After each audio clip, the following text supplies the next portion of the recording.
an absolute honor to introduce you to our presenter today. He is a team and enterprise agile coach.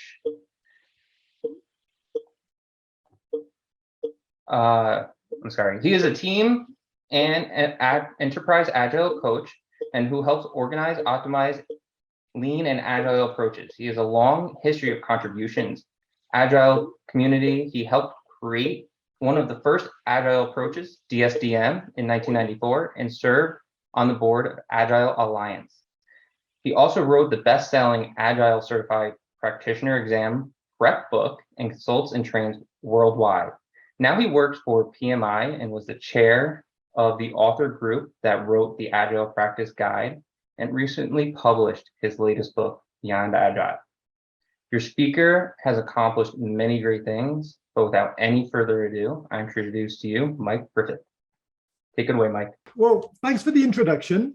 So as Jordan said, I'm Mike Griffiths, and today I'm going to be talking about the evolution of leadership that's happening right now. And this is important because we can either be a part of it or we can watch it happen to us. And I think it's much better to be a part of a change that's actually occurring now. So a little bit about me. Jordan went through this. I've been involved in Agile for a long time. And I also currently work for PMI as part of the Disciplined Agile team. And I have my own consulting company, Leading Answers. It's all about leadership. So I was thrilled to learn that this conference is all about leadership. So it's been my focus and my company's focus for the last 20 years. So today's materials come from a number of books that I'll call out as we go. So we're going to talk about what is leadership, leading agile teams and how the two relate together and the form of leadership we use typically on agile teams. And then we'll talk about servant leadership. That's the dominant approach recommended by Scrum and some of the other agile approaches. And then we'll look beyond those current models to shared and host leadership models as part of a theme of the evolution of leadership here. So I'm just going to check my windows here so that I can see some of these chat and Q&A windows. Cool. So what is leadership? Oh, and my goals for today are to explain why it's time to change our leadership approaches, right? Why it's happening now and we need to be a part of that. And like I said, provide extra resources if any of this resonates and you want to learn more. So what is leadership? And here I'd like to use the chat to, just reach out. Tell me, what does it mean to you? If you had to describe it in a few words, what does leadership mean? It's a huge topic, so there's no right or wrong answer. We're really just looking for some ideas here. I know your conference has been focused on leadership this year, so be great to, what have you learned?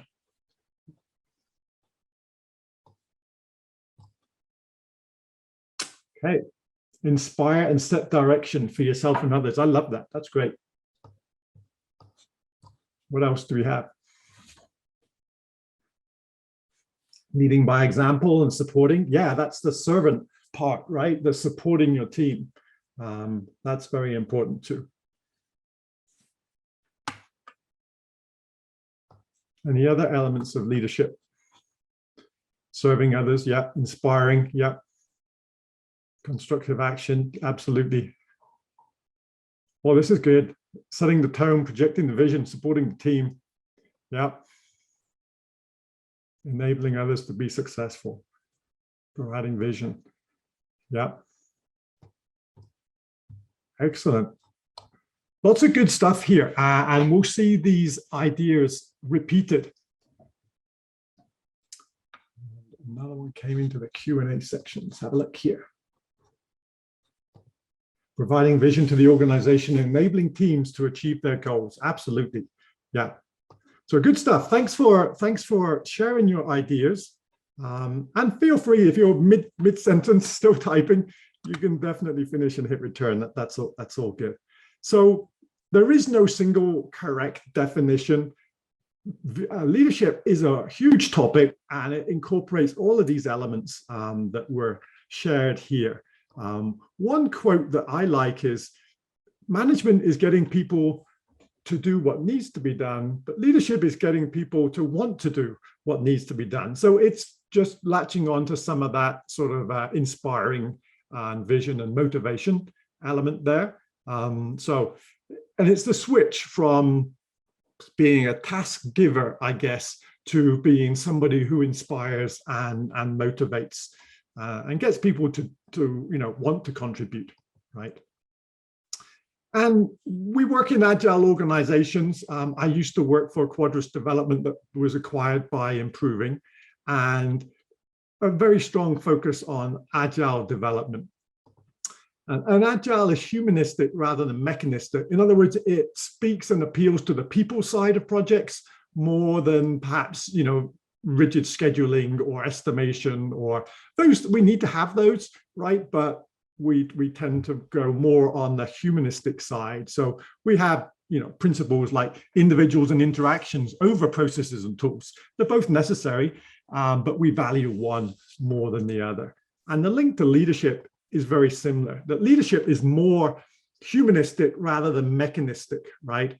And another quote that I like is, we manage property and lead people. If you try to manage people, they're going to feel like property. And it just really speaks, nobody wants to be micromanaged. We want to be inspired, right? And then we do our best work. And so it's that moving on to the next level of motivation, I guess, that gets more into inspiring.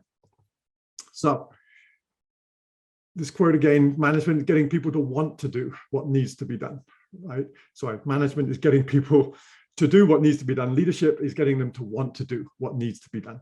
And if we kind of contrast them, we see that management focuses on tasks and things and control, whereas the leadership is more about the people and empowerment, right? Efficiency and doing the right things versus effectiveness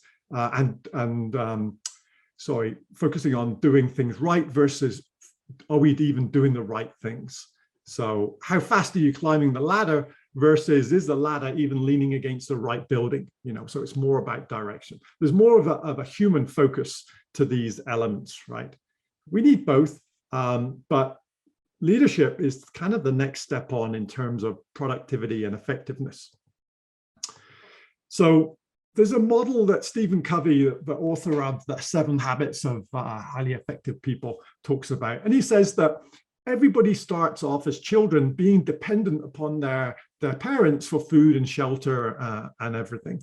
And then we grow up and hopefully we become independent, we move out of home, and now we can look after ourselves, right, in terms of money and food and shelter and all that good stuff. And he says that's as many people get in terms of their effectiveness. They become independent, but they're missing out on a third stage, which is to learn how to work effectively with others, which he calls interdependent, right? How do we overcome our own weaknesses and leverage the strengths of others to be overall more effective? And it's that learning to be a team player or learning how to collaborate and coordinate with others. Not everybody gets there. A lot of people stay at that individual contributor stage, right, of independent. And I think there's a parallel between management and leadership. We have a lot of project managers who are fine at scheduling and distributing tasks and tracking progress and generating status reports. But if we can add on to that the soft skills, the leadership on top, then suddenly we're a lot more effective, right? Motivation, work stops being something for a paycheck, and now it's something more inspirational and rewarding. So to me, leadership is the next step beyond management. We absolutely need both, right? We have to be able to estimate and manage risks and all that good stuff. But it's leadership coupled with management that magnifies our productivity. And if we think about productivity, we're somewhere on the spectrum, right, in terms of how much we give to our organization. I'm sure we've all worked with people who we would be better off without, oh, I wish, so-and-so didn't even turn up today because they were just a real downer, or they create problems or cause friction or something. Hopefully we don't have these people on our projects, but I'm sure everybody has worked at an organization sometime in their careers where they've seen people that have a net negative contribution to productivity, right? And then there's an awful lot of sort of passive compliance and active participation where people turn up and they kind of do what's asked, right, when they're not doing something else. All the way up to committed dedication. These are the real high-performing people. And passionate innovators. These are why, you know, the Googles and the Microsoft of the world are still a bit cautious about startups, because these people working in garages who are passionate innovators can produce, you know, huge amounts of contribution. So we're somewhere on the scale, right? And you know, I think it's good every now and again to ask where we are on this scale and where are our team members. And I think the role of a leader, and this is the role that I try and play on teams, is my job is to pull people towards the right-hand side of this scale. Really, that's what I'm paid for, is how do I get people more over here? And to me, this is what leadership's about. You know, it's that next step beyond management. Yes, we need to do the management, but then how do we help move the stakeholders further to the right here? And the way we do that, leadership to me is like this capstone built on top of good emotional intelligence, right? If we can't function, if we're not emotionally intelligent, then others won't listen to us, right? It's the price of admission. We need to understand ourselves and how to deal with others. Otherwise, people won't listen to us. And emotional intelligence is a huge topic. And you know, if I wanted to develop as a leader, I would work here. I'd improve our emotional intelligence. But today we're talking about the evolution of leadership. So I'm not going to go into the supporting structure for being a good leader. You can read more about that in Beyond Agile if you want to. There's lots of good material on how emotional intelligence works in a project environment in Agile knowledge work settings. Instead, we're going to talk about what do leaders do. And this book, Project Leadership by Jeff Pinto, I really like this one because it's a short book. It's like 80 pages. You can read it in a few hours. And he talks about some real practical things that leaders need to do. We need to model the desired behavior, right? We need to create and communicate a vision, enable others to act, be willing to challenge the status quo, and encourage each other. And these are all attributes that you identified when I said, you know, what does leadership mean to you? You talked about inspiring and vision and enabling others to act, right, and encouragement. I don't think we got the one about challenging the status quo, but I'm sure if we would have kept going, we would have got there too. It's about improvement, right? So always be improving and trying to get better. So let's drill down into these a little bit, see how they're mapped to Agile, and then see how they're evolving. So modeling desired behavior, what even is a desired behavior for a leader? Kouzes and Posner, authors of this very famous book called The Leadership Challenge, have been asking this question for it's over 15 years now. And what they do is they give people these 20 competencies and they say, think about the best leader you've ever worked for.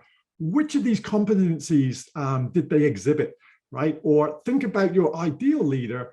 What skills would you like them to have, right? Or what behaviors would you like them to exhibit? And so once again, let's just in the chat, just spend a minute to talk about the best leaders that you've ever worked with. You know, what were their characteristics? What were their desired behaviors that you've seen? So. Hey, Mike. Yeah. While our audience is typing that out, this might be a good time. We have a question in our Q&A that came in. Oh, thank you. To leadership and skills. Yes. Oh, that's an excellent question. Yeah, leadership and skills. So somebody said, instead of calling them soft skills, let's talk about calling them power skills. And I love that. Yeah. And that's something that at Project Management Institute, they've definitely done that. So soft skills sounds kind of, you know, weak, right? Or not as significant, whereas power skills really speaks to the significance of them. And so I like that. They do hold the most power for your team.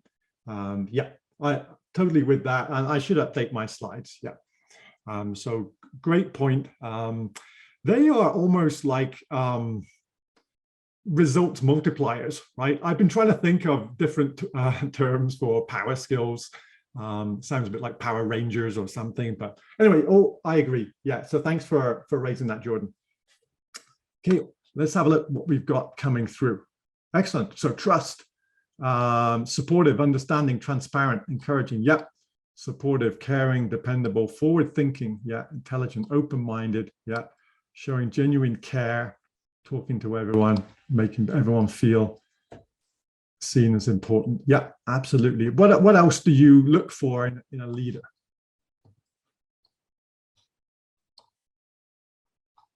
Just get a couple more suggestions in here, and then we'll have a look at what consistently gets reported as the top 4,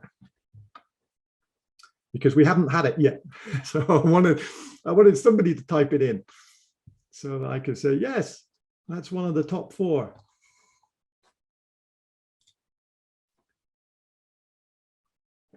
Calm during the storm. Yeah. Don't think that's on the list, but I like your creativity. Collaborative. Yeah. Knowledgeable, inspiring. Cool. Good stuff. So when they do this questionnaire, they provide like a sentence that follows each one of these. I didn't have room to include it on the slide. Courageous, yeah, listening, curiosity. These are all great skills. And so they kind of use it as an example. And what's interesting is they've repeated this in over 40 countries in different sort of industry verticals. And the same things come up over and over. And the top one is honest. We don't want to work for somebody that is sort of dishonest. It actually makes us feel bad about ourselves. It undermines our own self-worth. And the next 3 are forward-looking. We had that.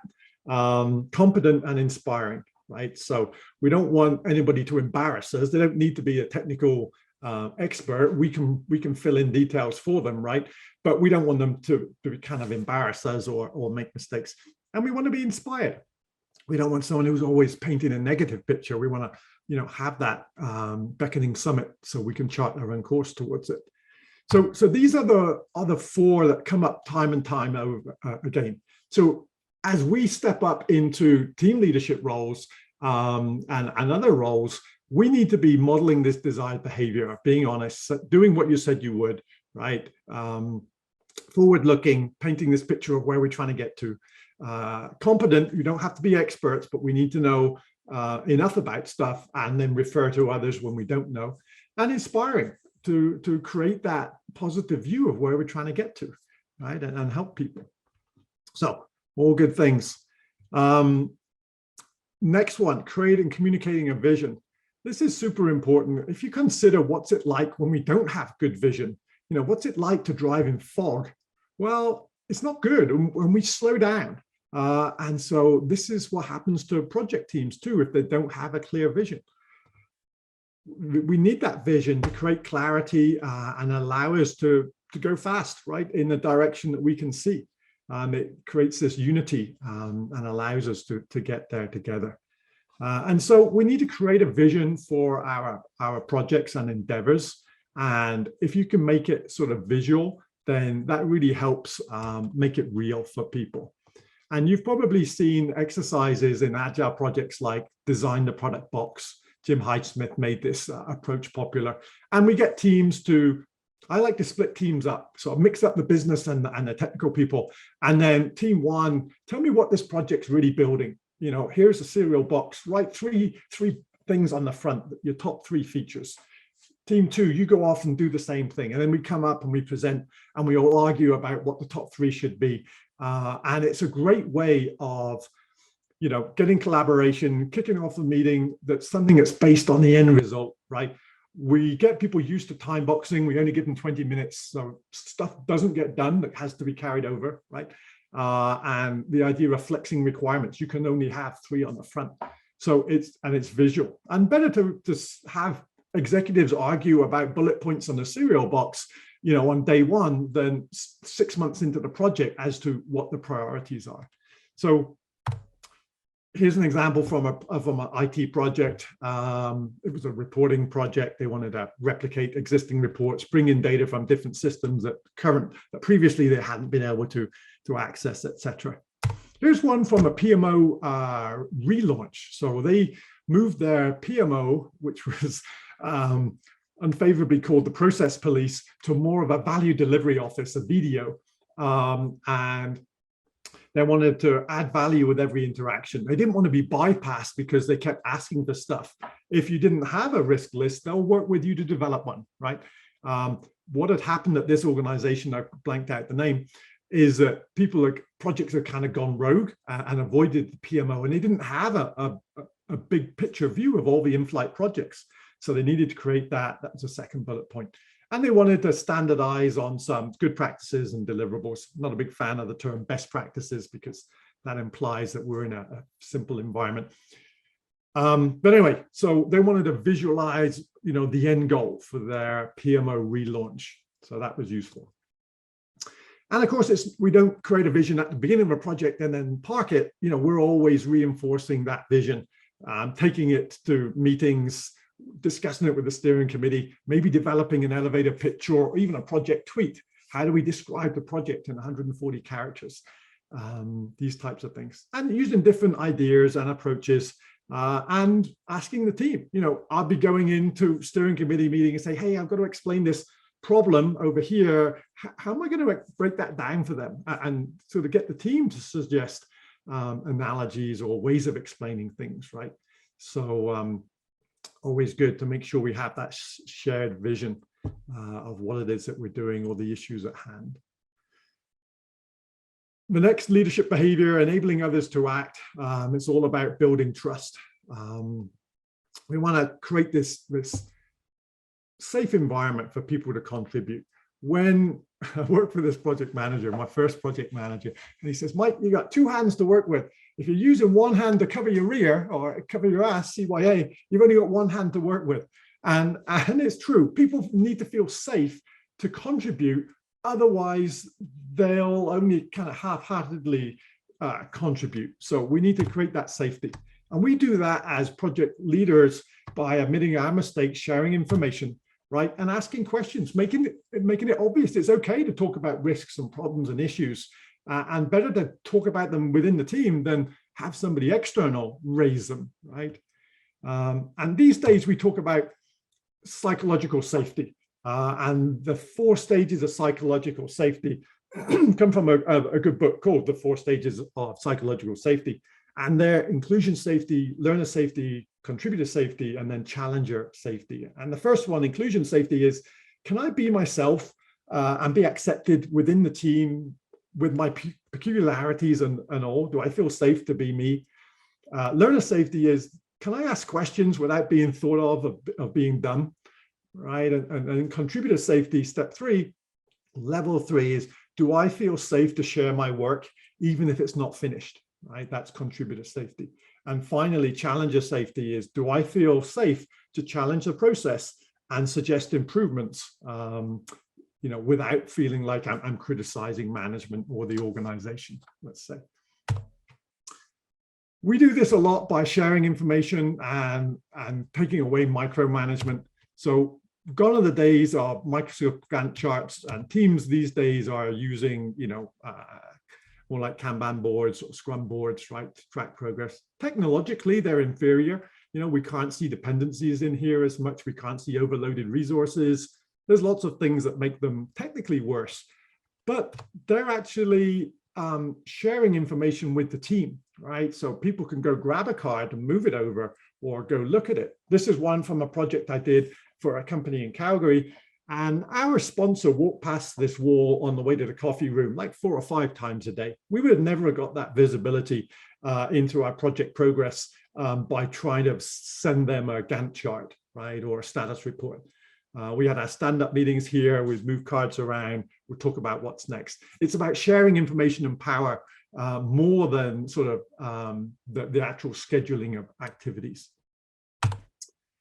And then willingness to challenge the status quo. So how do we get better? How do we experiment and take some risks to improve?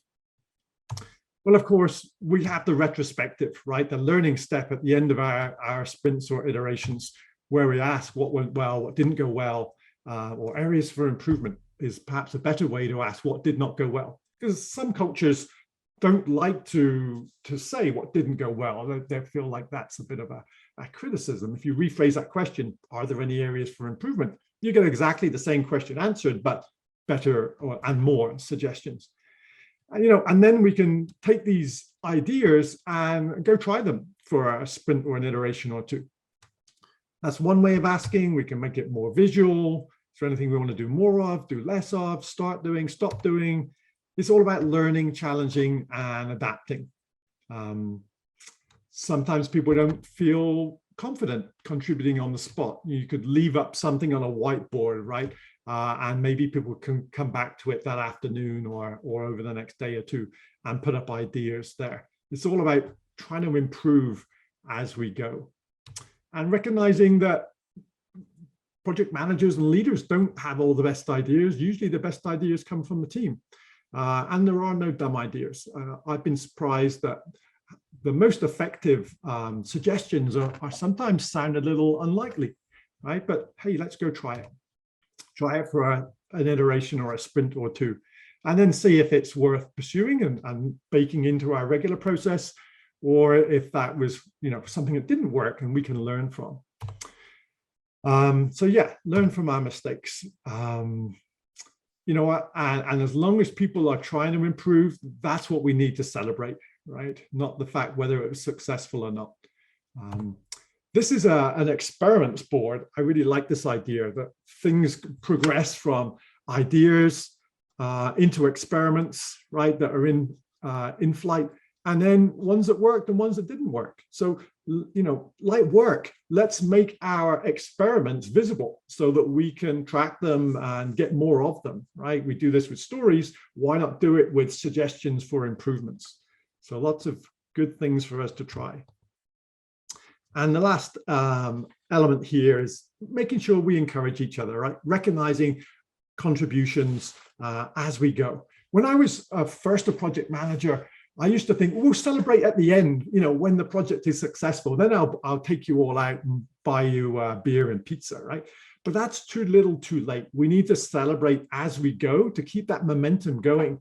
And so the event itself doesn't really matter. It's more about showing appreciation and recognition for the people on the team.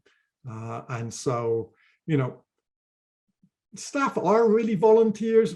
A paycheck only really means that they show up, and then where they are on that productivity spectrum, from undermining all the way up to passionate innovators, is really up to their attitude. So treat them like they're volunteers. Get interested in why they got into the craft in the first place. Say thank you with the proper template. Thank you, Bob, for doing this. It gave us this benefit, right? Like a user story, there's a template for an effective thank you. We want to create these upward spirals of good feeling, and celebrate frequently, right? It is not really about the event. It's about touching the hearts of everybody on our team. And so, yeah, I make up all kinds of stupid stuff to go celebrate, because we need to let people know that we appreciate their efforts and their continued support, right? So recap, first half was a recap of what is leadership in an agile environment. And then let's talk about how it's evolving a little bit. So the dominant model for agile teams is servant leadership, right? So here, the servant leader is a snake in the middle, being the bridge to success for others. And that's what we try and promote, right? So make your team successful. The Scrum Master is a servant leader, and they remove impediments and make sure everyone's got what they need. And, they are that bridge to success for others. And we go from the model of the team members sort of serving up the team lead.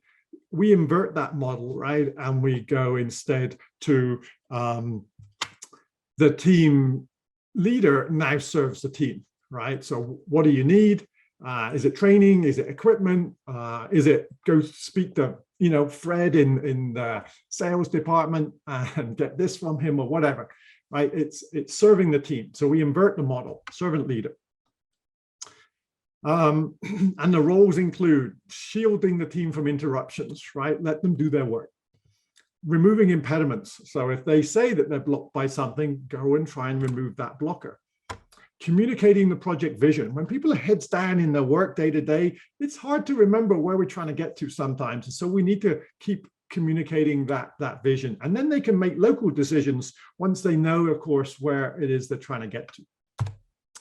And provide aid and support, right? So this is training, it's thanks and recognition, it's whatever they need to be successful. And collectively, these are the roles of the servant leader that we need to do. So that's kind of status quo. This is where we are right now. But things are changing. And we're getting into what's called shared leadership. So there isn't a single leader on our teams anymore. We actually share that role a little bit. And this is my homepage for my company, Leading Answers. So my logo is Canada geese flying in formation. And I chose that for a couple of reasons, is, based in Canada, right?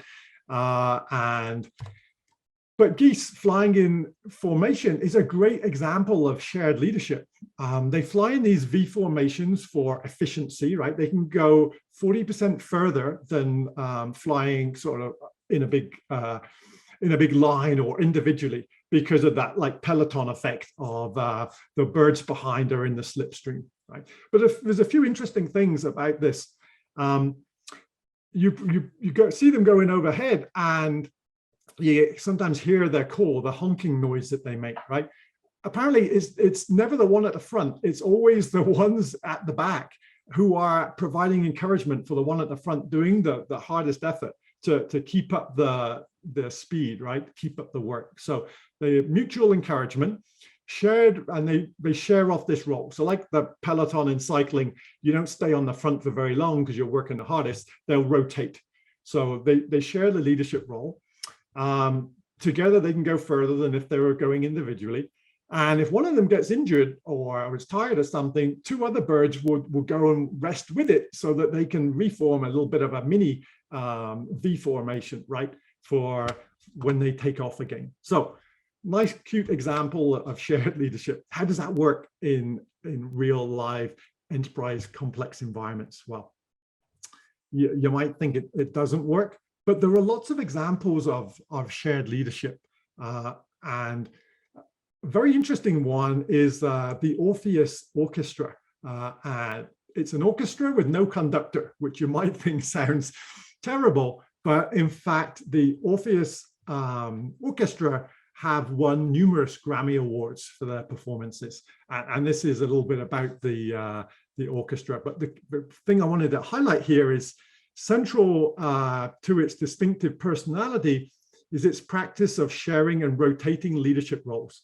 So this orchestra shares a conductor role, and they share the lead roles for all of the different groups, like the string division and the wind instruments and all that good stuff. So everyone gets a little taste of what it means to be a leader for a group. And whilst you're in that role, you also learn, okay, so what does a good contributor look like? And then when you're back in that contributor role, you might kind of change your behavior a little bit. And so by sharing that leadership role, we all, I guess, elevate a little bit as contributors and as leaders. And so we also see what other people do in that leadership role that's effective, and it really accelerates our ability as a leader to improve, because we see what others do, what is working, and we go, oh, that was really good. I'm going to, next time I have to explain something, I'm going to try that approach, right? Or, Mary was excellent at shutting down that big argument. How did she do that? I'm going to go speak to her afterwards because that was great, and I struggle with that sometimes. So by sharing it, we just improve so much faster than if we're trying to be the leader and learn by doing the best we can, right? So advantages of shared leadership. And so, the question is servant leadership still relevant and sufficient? Because we're facing a lot more uncertainty, right? The whole VUCA thing, volatility, uncertainty, complexity, ambiguity, is challenging having a single leader, even if they're a servant leader, to be able to cope with the rates of change. And the other thing that's happening is some of our organizational designs are changing too, the structure of our organizations. And Frederic Laloux's Reinventing Organizations book talks about how organization structures are evolving and what they may look like in the future. And he uses this model that's based on different colors. So red is the most primitive, and then you get to amber and orange and green. But the sort of the nirvana in his book is the teal organization that is distributed in its leadership and decision making. And so if we look at some of the characteristics, so red would be like a street gang, right? Very primitive, based on fear, division of labor, very top down, command and control, right? You do what you say, otherwise you potentially might get shot. Really is that bad, right? Street gangs, mafia, tribal militias, fear-based. Next is amber. Think of this as like the army, or the military, right? So very hierarchical, command and control on the what and the how to do that work, right? Very formal roles, stable hierarchies, formal process. Some government agencies, some old school systems are amber organizations. Then we got orange, right? And this is more the meritocracy, the smart people rise to the top. It's all about profit, right? There's command and control on what we need to do. We need to build the best mousetrap widget or whatever, right? But how you do it, well, that's up to you. We've got freedom on the how. So it's about innovation, accountability. This is most of the publicly traded organizations that we go in and try and help. Multinational companies, yeah. And in green, this is the agile organization, if you like. This is where there's still a bit of a pyramid focus, but we try and develop good culture and more of a family mentality, right? So we talk about empowerment and stakeholder models and the good companies that we study, like Southwest Airlines, Ben & Jerry's, Gore and Associates. They all have this sort of empowerment, values-based culture, but it's not the be-all and end-all. There's this teal level, which is geographically distributed, right? So there isn't a central organization with a head office and then management coming out from under it. The Bertzorgs of the world, this is the nursing company that spin up small nursing groups that serve a community. And when they reach a certain size, they'll spin up another one, right? They can hire and fire, they can make decisions. There's a guidebook and there's a group that can support many of these different groups, but they're largely sort of little individual organisms. Patagonia is trying to do this. We've heard about, I'm sure, Holacracy, Morningstar. The big one at the moment is Hire, out of Asia, that spins off all these little thousands they've spun off of micro enterprises as they spin up a new idea and run with it. And so organizations are evolving. The bulk of the ones that I've certainly dealt with were in this orange and green space. And an agile enterprise transformation is trying to move an orange organization to a green organization. It's trying to instill values-driven culture, empowerment, looking after the team members, etc. But it's not the last sort of be-all and end-all. It's another view of some of the different structures. And like nesting dolls, you can get pockets of one inside another. So you might be in a green organization, but there's one department that's run out of fear and authority, so we can have nested elements within. But delighting the customers and shared values and engagement, this is all green stuff. This is all where servant leadership works really well, but we're moving beyond that. And so we're looking at higher purpose organizations that serve the triple bottom line. So that's not only profit, but also people and the planet, right? This is where Patagonia has a lot of motivational advantages. If you've read books like Drive, talk about why people want to contribute. They talk about, yes, autonomy, mastery, but the other one is purpose. We want to work for an organization that's doing good, right? So this higher purpose is becoming more important. Distributed decision-making. All of these organizations have smaller groups, right, that act more independently. And so for the longest time in the Agile space, I thought I was at the leading edge, but in fact, no, we're stuck in the green zone, and the other organizations out there are really pursuing shared leadership. And I think this is something that we really need to get into. So what does shared leadership really mean to us? We think about how leadership models have evolved over the years. Classical was like the command and control. Transactional was for money and rewards. And then for the longest time, visionary was, we want to go build this thing. It's going to be awesome, right? And that's the green model we talked about. But the teal, this organic and plural, is really where leadership is evolving at the moment. So we talked about this. Yeah, plural or host leadership is very exciting.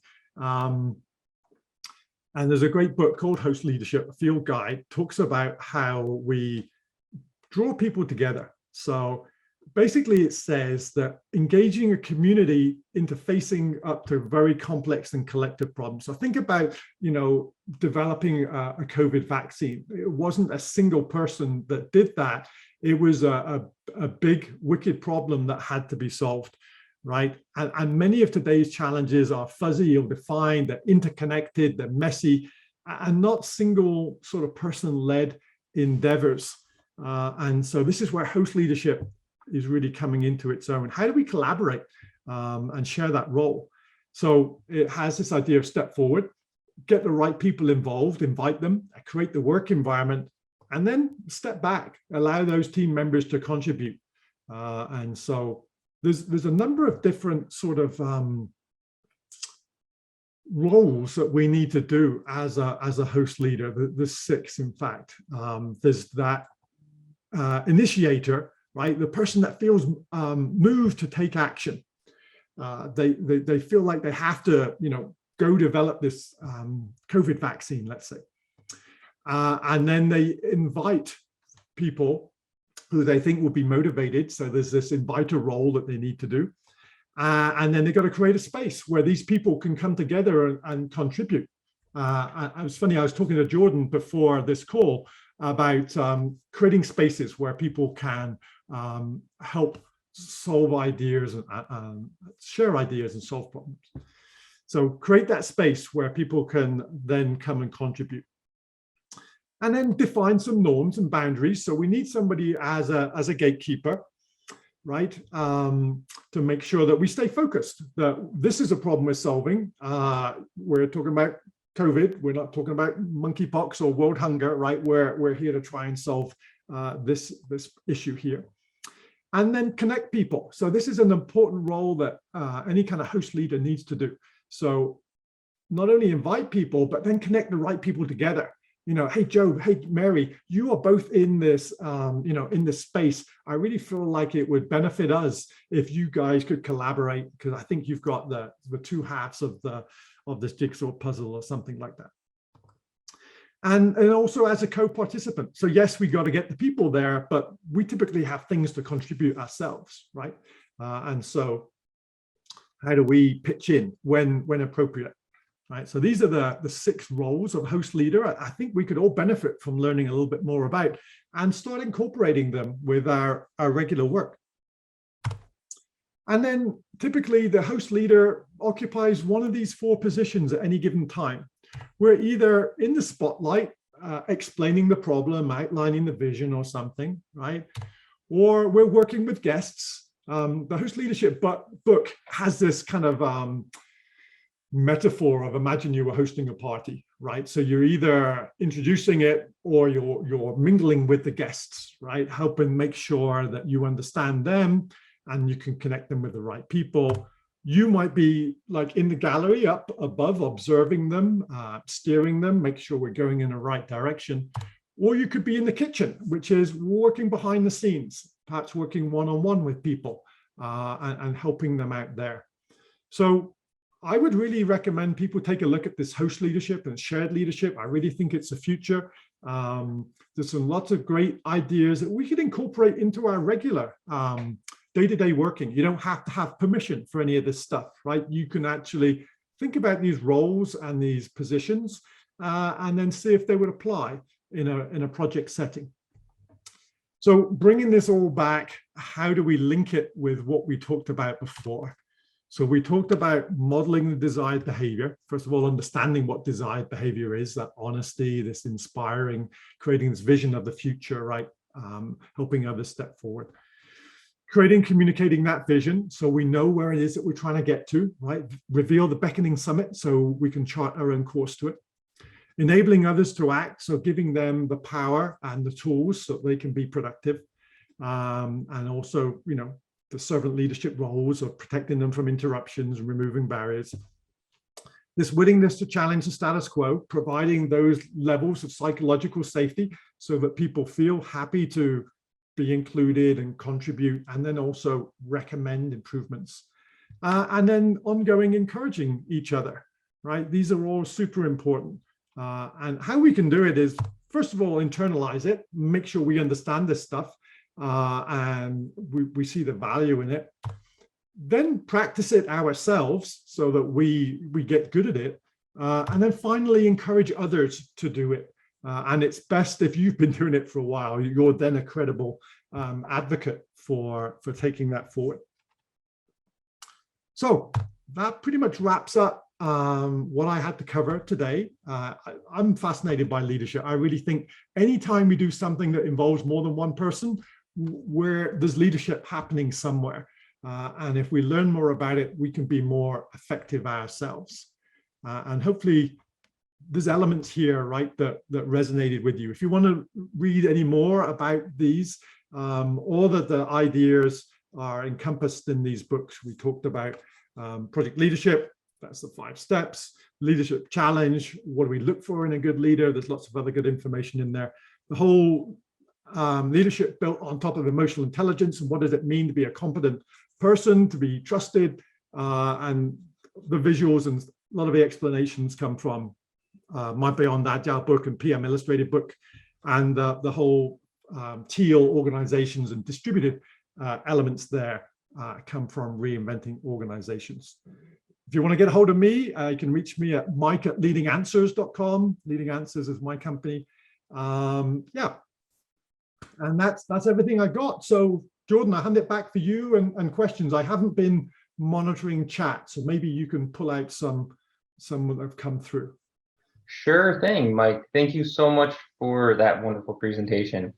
We did have 2. I was able to answer one of them with this slide. It was about that first book that you recommended, Project Leadership. So Okay. I just answered that one. The other question was pertaining to an earlier slide. He was wondering if you would be able to send out the "Do I feel safe?" questions that you had listed. Yes, for sure. Yeah, those levels of psychological safety. Absolutely. Yeah. I mean, I can quickly recap them now. It's like, do I feel safe to be accepted as who I am, peculiarities and all? Do I feel safe to ask questions? You know, do I have that learner safety? Right. And then there's contributor safety. Am I safe to demonstrate my work, even if it's not finished? And the last stage is the challenger safety. Do I feel safe to challenge the process and ask questions and things like that? Yeah. Great. We did have a couple more come in through the chat as well. Are you able to see those? One is, how do you avoid the tragedy of the commons? Because so that's a great point. So tragedy of the commons, when it's not your responsibility, it's everybody's responsibility. It's kind of nobody's responsibility, right? And so There's another a good one as well called the Ringelmann effect, which is when we contribute in a group, we don't try as hard as if we were contributing individually. And they tested people pulling on a rope, and is never the sum of all all this individual strengths, right? We just go a bit easier when we feel like others are doing some of the work. Well, this, I guess we avoid it by having clear accountability, right? So it's not something you have to do like clean the kitchen. It's you are responsible for that and the impacts and results of that. So I guess before we set it up, it's creating clear expectations around the impacts of sharing leadership and how, in fact, everybody has to live with the decisions made. And I guess also regular reviews of how the process is working, right? Are we better now that we're sharing leadership than we were before when we just had Fred do it? And how do we, make sure we avoid that tragedy of the commons? So I think absolutely, let's highlight it. Let's talk about it. Let's get good ideas about how we avoid it, and let's, have good checks, right, about how we're doing against that.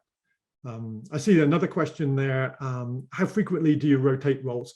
In an agile environment, I would do it as multiples of sprint or iteration length. So you might want a single person, to do it for 2 or 3 sprints or iterations, all the way down to, 1 or 2. But I wouldn't break it up, and I wouldn't introduce a different cadence. I think that would perhaps just be too disruptive. So yeah, and also, how do you prevent changes in direction? We need to understand, the driving force. We are here to deliver something, right? And so we can't go changing that because we're spending other people's money. So we are still working towards this common goal.